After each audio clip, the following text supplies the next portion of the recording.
Welcome back to the dark side. I hope you enjoy these horror fishing stories.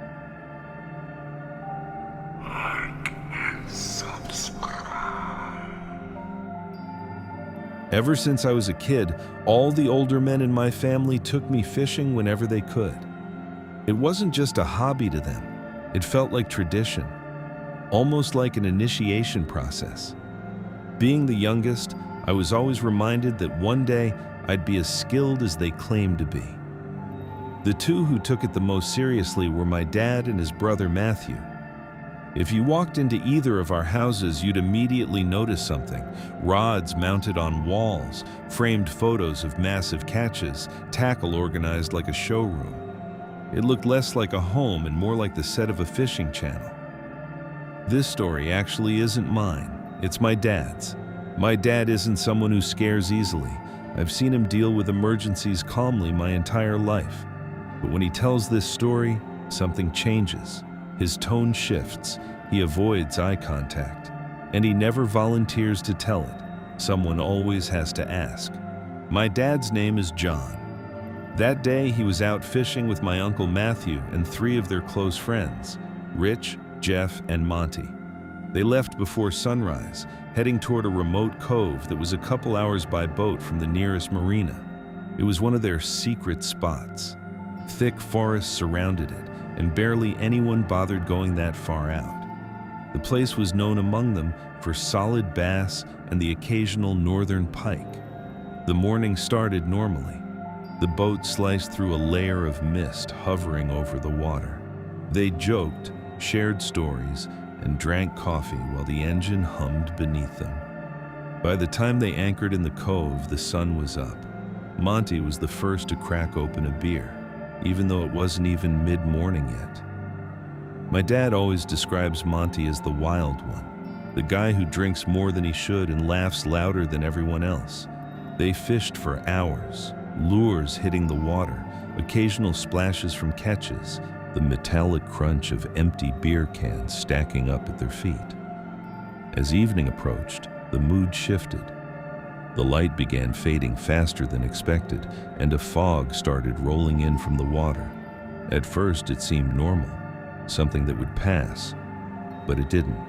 Minutes. The fog thickened to the point where my dad said it felt like the boat was being swallowed. Visibility dropped dramatically.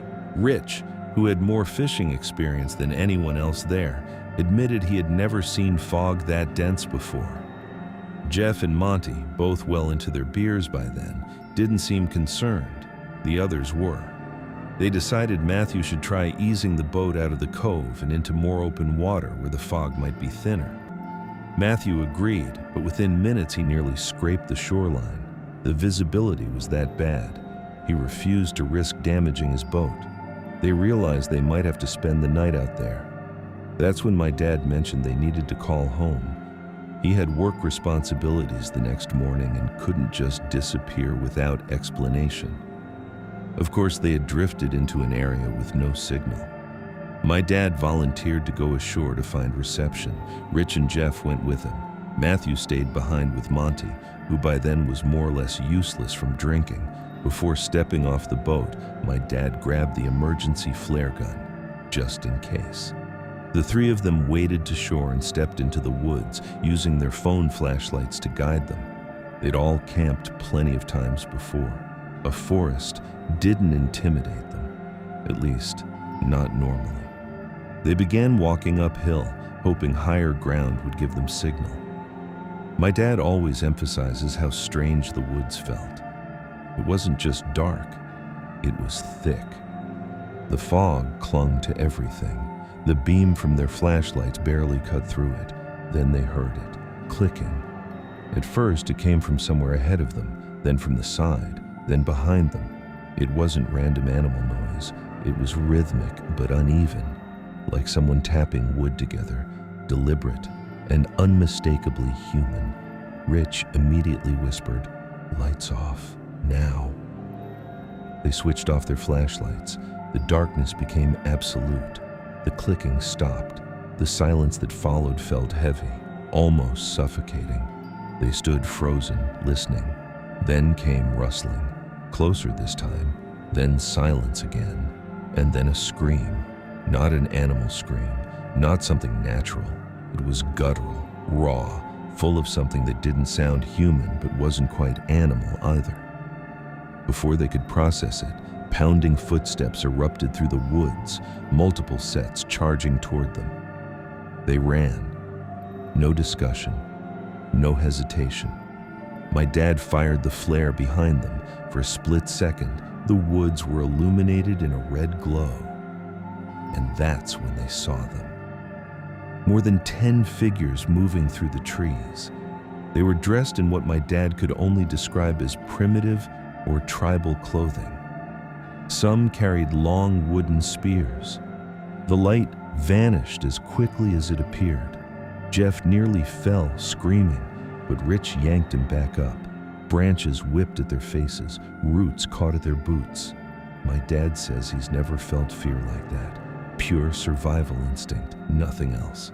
They burst through the tree line and stumbled toward the shoreline, shouting for Matthew to start the engine.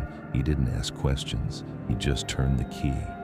The boat lurched forward as shapes emerged at the edge of the fog. My dad fired the final flare into the sky. For one last second, the red glow revealed them clearly. There weren't 10. There were at least 15, standing still at the water's edge, watching, not chasing anymore, just watching. Then darkness swallowed them again. Matthew drove until they were far enough away that the shoreline disappeared into fog. Once the engine cut, the only sound left was heavy breathing. Dad said it took nearly an hour before the adrenaline wore off enough for him to think clearly. They took turns keeping watch through the night. At some point, they checked on Monty. He had slept through the entire thing. They left at first light when the fog finally lifted. To this day, Monty doesn't remember anything from that night, but my dad does. And even now, years later, when someone asks him to tell the story, his voice still changes when he describes what they saw standing at the shoreline, because whatever was in those woods was already there before they arrived. Like and subscribe. I've been fishing for as long as I can remember. I'm almost 60 now.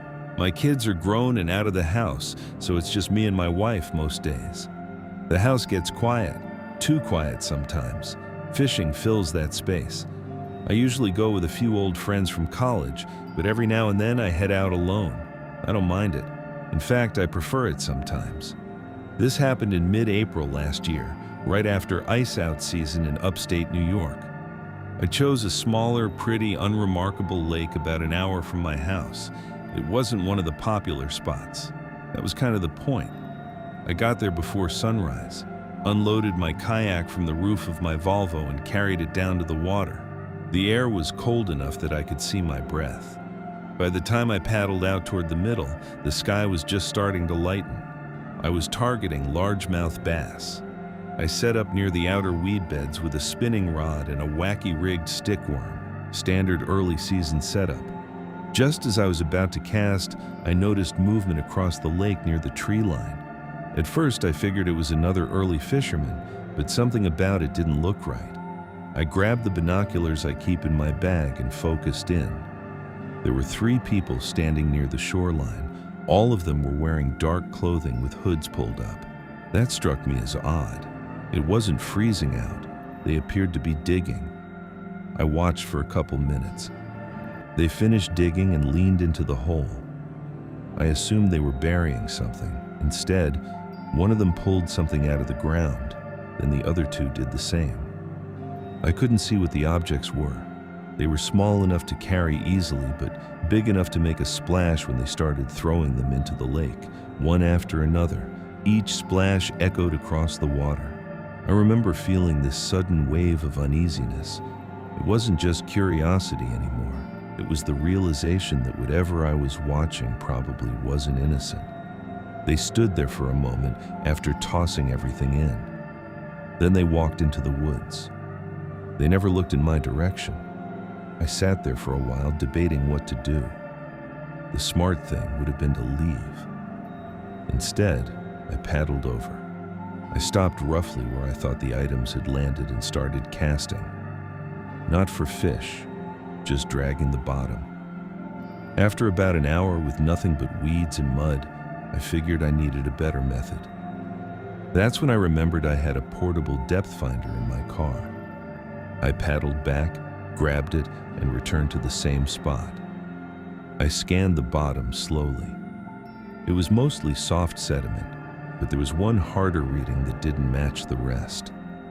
I switched out my lure for the largest bare hook I had and lowered it down. I worked the line carefully, feeling around. Eventually, I felt it catch on something solid. I reeled in slowly, keeping tension the entire time.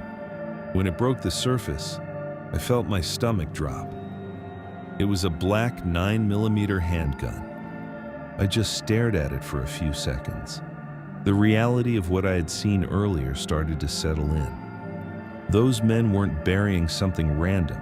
They had gone back to retrieve something and then decided to dump it in the lake instead.